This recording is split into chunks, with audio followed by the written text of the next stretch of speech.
नमस्ते, सदावत से मातृभूमि। दोस्तों, स्वागत है आप सबका टेक्निकल अस्त में। दिन भर क्या रहा स्पेस, डिफेंस और इंटरनेशनल गलियारे से, चलिए इस वीडियो में एक करके जान लेते हैं। एशिया का सबसे बड़ा एयर शो एरो इंडिया 2021 के 13वें संस्करण की शुरुआत बेंगलुरु के एयरफोर्स स्टेशन यलहंका में हो गई है। एयर शो के जरिए भारत दुनिया में अपनी ताकत को दिखाएगा। वहीं इस कार्यक्रम में पहली बार अमेरिका ने भी हिस्सा लिया है। अमेरिका की तरफ से कार्यक्रम में विमान B-1 लॉन्चर शामिल होगा। हालांकि कोविड-19 महामारी की वजह से पहली बार वर्चुअल एंट्री की व्यवस्था की गई है, यानी कि एयर शो के साथ साथ यहां लगने वाली सारी एग्जीबिशन भी घर बैठे देखे जा सकते हैं। दोस्तों, बहुत लंबे समय से जो लंबित पड़ी थी डील, आज उस पर फाइनली दस्तखत कर लिए गए हैं। यानी कि अब भारत में बने फाइटर जेट तेजस को लेकर 48,000 करोड़ रुपए की बड़ी डील पर साइन हो चुके हैं। 3 फरवरी से एरो इंडिया शुरू हुआ और इसकी ओपनिंग के साथ ही रक्षा मंत्री राजनाथ सिंह ने HAL को 83 लाइट कॉम्बैट एयरक्राफ्ट तेजस के लिए HAL को 48,000 करोड़ रुपए का कॉन्ट्रैक्ट आधिकारिक तौर पर सौंप दिया। आपको बता दें कि मंगलवार के दिन बेंगलुरु में HAL के दूसरे प्लांट का उद्घाटन भी रक्षा मंत्री राजनाथ सिंह ने ही किया था, जिसका मकसद फाइटर जेट उत्पादन क्षमता को साल में 8 से बढ़ाकर 16 करना है। HAL इंडियन एयरफोर्स के लिए MK-1A मार्क जेट तैयार करेगी। अगले 3 साल के अंदर वायुसेना को पहला MK-1A वेरिएंट एयरक्राफ्ट मिलेगा। साल 2030 तक इंडियन एयरफोर्स को बाकी जेट मिल जाएंगे। डील के तहत इंडियन एयरफोर्स को 73 MK-1A फाइटर जेट्स और 10 MK-1A ट्रेनर एयरक्राफ्ट मिलेंगे। 83 तेजस के ऑर्डर के साथ ही इस जेट के लिए दिए गए कुल ऑर्डर की संख्या 123 तक पहुंच गई है।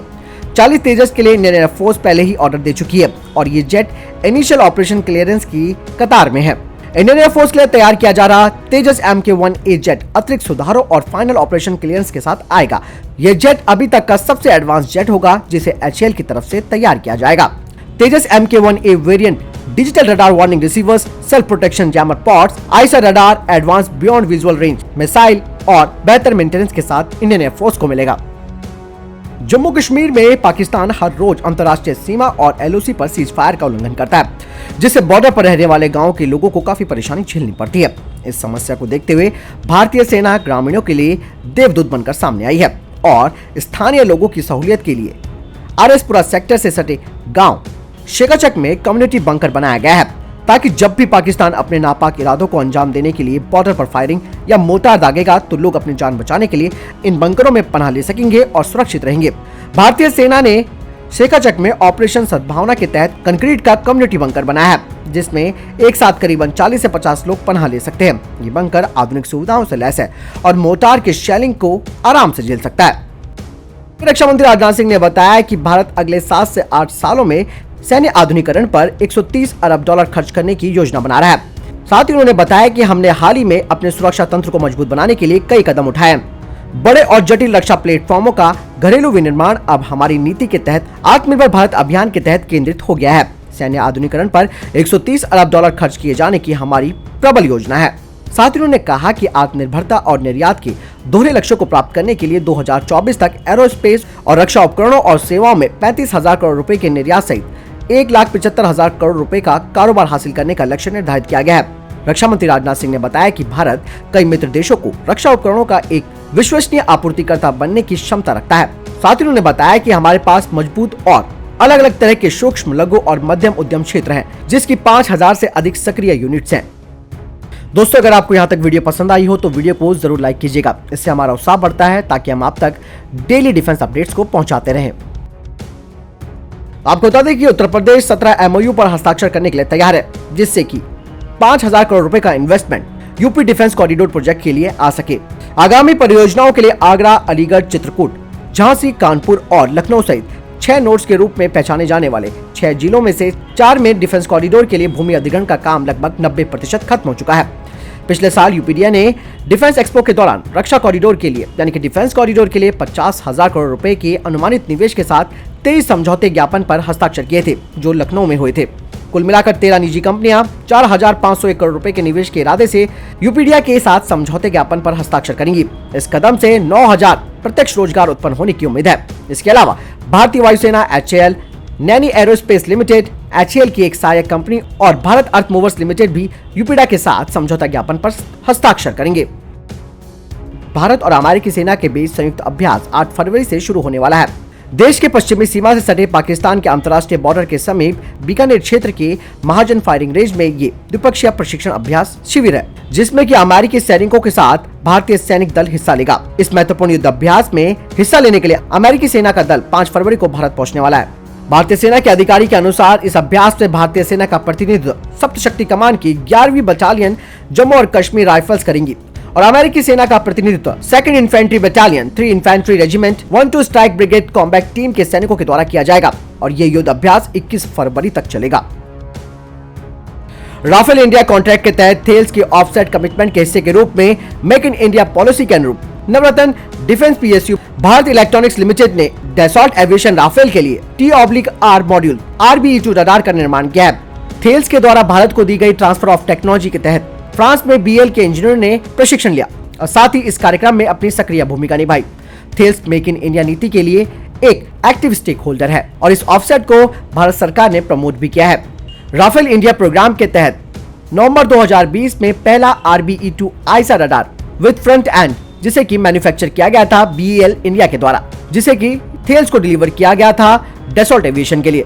राफेल के लिए विशेष रूप से विकसित किया गया RBE-2 first in service European I saw radar है और फ्रांसीसी वायुसेना के द्वारा संचालित राफेल विमानों पर इसे इंटीग्रेटेड किया गया है। ये वायुसेना की आवश्यकताओं को पूरा करने के लिए डैसॉल्ट एविएशन और फ्रेंच डिफेंस प्रोक्योरमेंट एजेंसी के साथ घनिष्ठ साझेदारी में विकसित किया गया था। T/R मॉड्यूल RBE-2 रडार के एक्टिव इलेक्ट्रॉनिक स्कैनिंग परफॉर्मेंस यानी कि प्रदर्शन के लिए काफी महत्वपूर्ण है, जिससे यह एक इलेक्ट्रॉनिक चिप की गति के साथ रडार बीम को चलाने में सक्षम है। भारत का पहला semi stealth unmanned wingman drone, जिसे कि एरो इंडिया 2021 में दिखाया जा रहा है, अब इसे NGCCM यानी कि नेक्स्ट जनरेशन क्लोज कॉम्बैट मिसाइलों से लैस किया जाएगा, खासकर कि ASRM के साथ, जो कि एक छोटी दूरी की हवा से हवा में मार करने वाली मिसाइल है।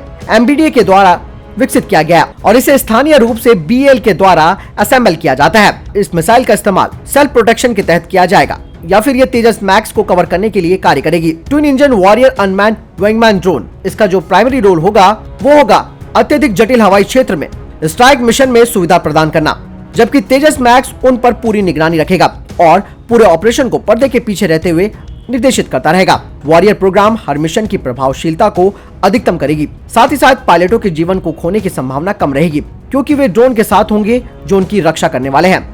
कुछ वॉरियर्स ड्रोन्स को 2 NGCCM यानी कि ASRAM मिसाइलों को अपने विंग के नीचे ले जाने के लिए सक्षम बनाया जाएगा, जबकि अन्य वॉरियर ड्रोन जो कि स्ट्राइक पैकेज का हिस्सा हैं, वे अपनी लो ऑब्जर्वेबिलिटी का इस्तेमाल करके इफेक्टिव ग्राउंड स्ट्राइक करेंगे।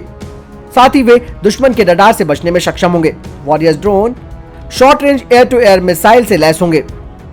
भारत सरकार ने ये बात क्लियर कर दी है कि महत्वाकांक्षी गगनयान अभियान का मानव रहित ट्रायल इसी साल दिसंबर में किया जाएगा।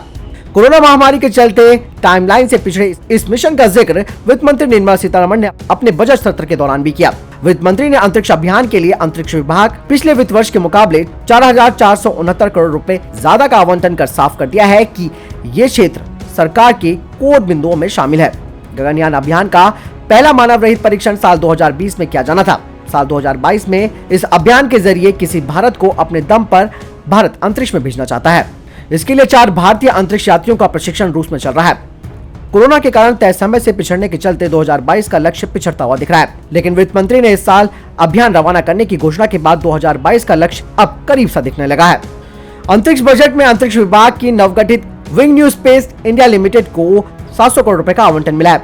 वित्त मंत्री ने बजट सत्र में कहा कि न्यू स्पेस इंडिया लिमिटेड इस महीने 28 फरवरी को PSLV C-51 को लॉन्च करने की घोषणा उन्होंने की है, जो अपने साथ ब्राजील की सैटेलाइट के साथ ही कुछ छोटे घरेलू सैटेलाइट्स को भी ले जाएगा। तो दोस्तों ये थे अभी तक के टॉप डिफेंस और स्पेस अपडेट्स। वीडियो के संबंध में कोई प्रश्न जवाब या आपका कोई सवाल आप कमेंट सेक्शन में लिखकर जरूर पूछ सकते हैं। बहरहाल इस वीडियो के लिए इतना ही, मिलता हूं वीडियो के साथ, तब तक अपना ख्याल रखिएगा। जय हिंद, जय भारत।